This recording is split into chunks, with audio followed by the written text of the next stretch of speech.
Hello, welcome to Arabella's Reading Corner. Today I'll be reading Mighty Jackie, the Strikeout Queen. So, let's check it out.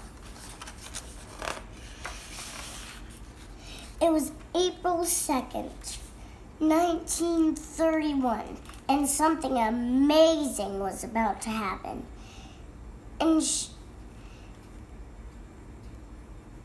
In Chattanooga, Tennessee, two teams were about to play an exhibition game of baseball.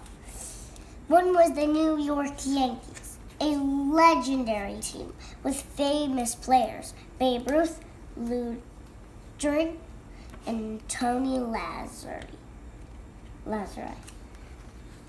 Oh, my dad loves the New York Yankees. It's his favorite baseball team. The other was the Chattanooga Lookouts, a small team, a nothing team, except for the pitcher, Jackie Michael. Jackie was young, only 17 years old. But that's not what made people sit up and take notice. Jackie was a girl, and everybody knew girls didn't play Major League Baseball. The New York Daily News sneered that she would swing a mean lipstick instead of a bat. Wow, that's not nice. A reporter wrote that you might as well have trained a seal behind the plate as a woman standing there. But Jackie was no trained seal. She was a pitcher, a mighty good one. The question was she good enough to play against the New York Yankees? As long as she could remember, Jackie had played ball with her father. She knew girls weren't supposed to. All the kids at school and the boys in her neighborhood told her that. One boy yelled at another boy, "You throw like a girl." It was an insult. Everybody knew girls couldn't throw. Or that's what they thought.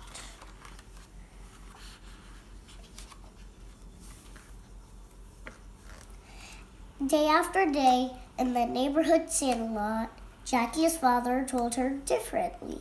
He said she could throw balls, and she did.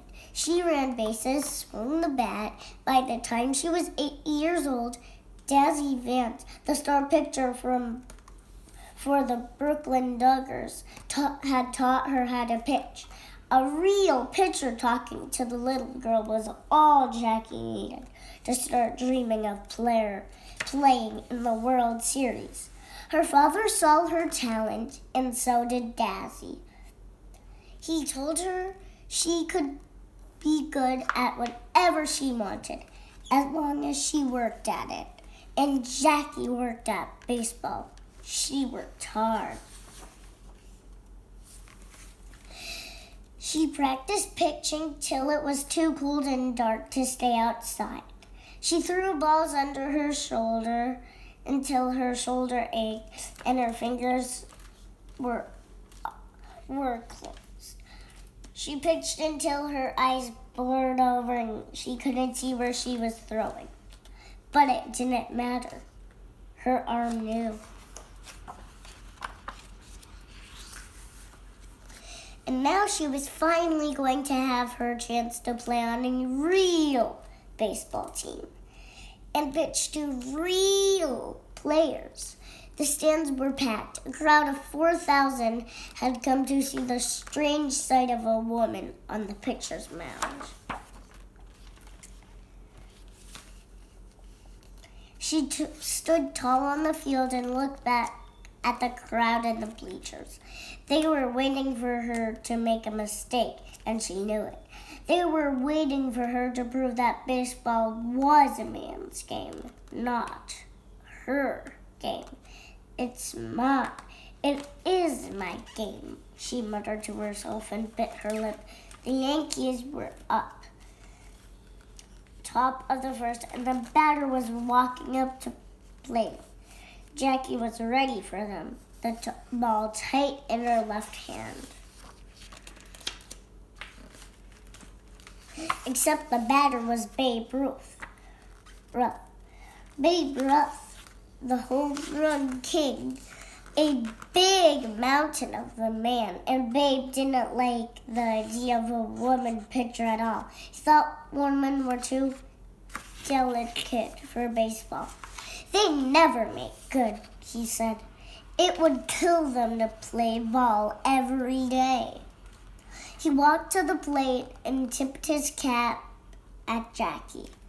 But if she thought he was going to be easy on her, she could forget it. He gripped the bat and got ready to slam the ball out of the ballpark.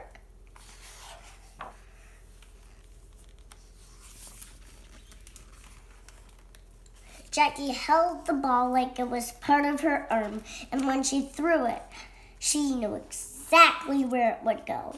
Right over the plate where Babe wasn't expecting it. Right where he watched it speed by and twunk into the catcher's mitt. Strike one! Babe Ruth gasped. He couldn't believe it. The crowd roared. Jackie tried to block them out, to see only the ball, to feel only the ball. But Babe Ruth was facing her down now. She determined not to let a girl make a fool out of him. She flinched right before the next pitch, and the umpire called a ball. Babe snorted. You can do it, Jackie told herself. Girls can throw. Show them. But the next pitch was another ball. Now the crowd was hooting and jeering. The Babe was snickering with them. Jackie closed her eyes. She felt her fingers tingling around the ball. She felt its heft in her palm. She felt the force of her shoulder muscles as she wound up for her pitch. She remembered what her father had told her. Go out there and pitch just like you pitch to everybody else. Strike two. Now Babe was mad. This was serious. Babe was striking out, and the pitcher was a girl.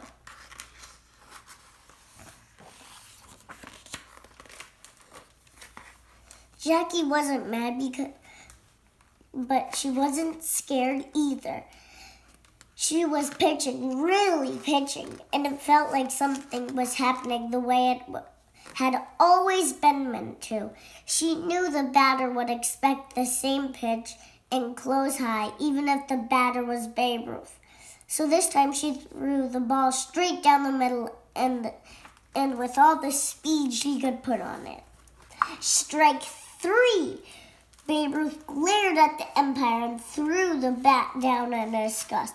He told reporters that would be the last time he'd bat against a woman.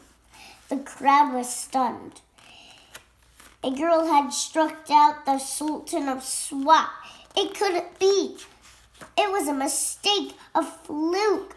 What would the paper say tomorrow? But wait, here came Lou Dring, the Iron Horse.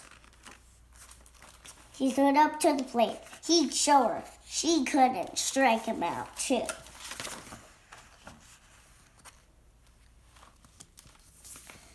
Lou Dring swung with a mighty grunt, but his bat hit nothing but air. Strike one! He looked stunned, then dug his heels and glared at Jackie. Strike two! Jackie grinned. She was doing what she'd worked so hard and long to do, and nothing could stop her.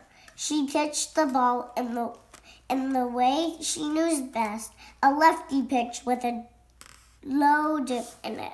Nobody could touch a ball like that when it was thrown right. Strike 3.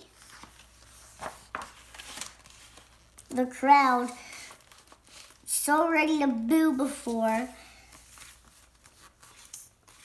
rose with a roar, clapping and cheering like crazy. Back to back, Jackie had struck out 2 of the baseball's best batters, Babe Ruth and Lou Gehrig. She'd proven herself, and now the fans loved it for it. But Jackie didn't hear them. She was too proud and too happy. She'd done what she'd always known she could do. She'd shown the world how a girl could